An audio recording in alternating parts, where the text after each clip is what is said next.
This is The Wire for 2030 Zulu, June 28, 2024. Precedence is routine.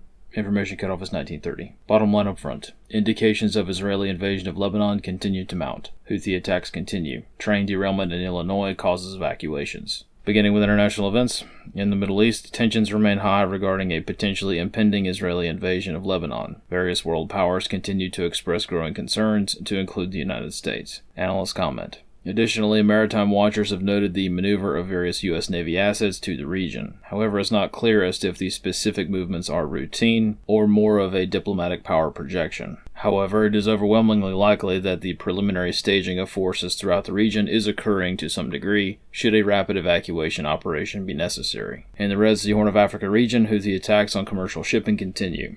Over the past few days, several vessels have reported being targeted by missiles, including one vessel reporting 5 missile strike attempts. So far, all of these targeting attempts appear to be unsuccessful or near misses.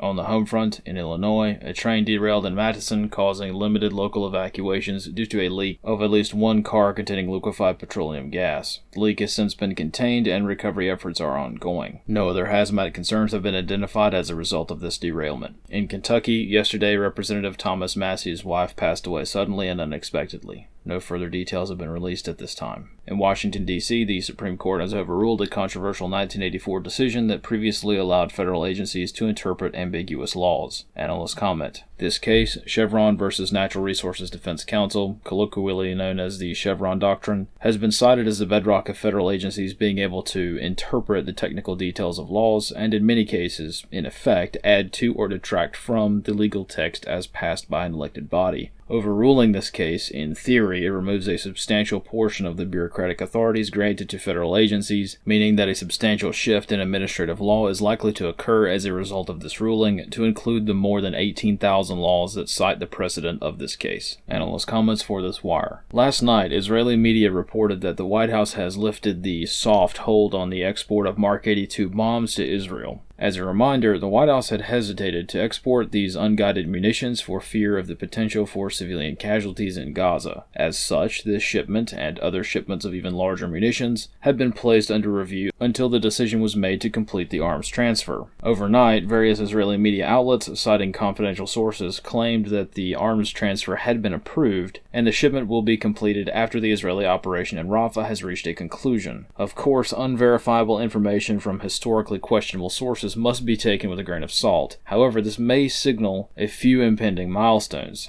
A potential shifting of logistics to support an operation in the north, which would need the larger munitions, a removal of the last American political hesitance to continue arming Israel with larger and potentially unguided munitions, and a potential widening of the conflict throughout the Middle East. This concludes The Wire for 2030 Zulu, June 28, 2024.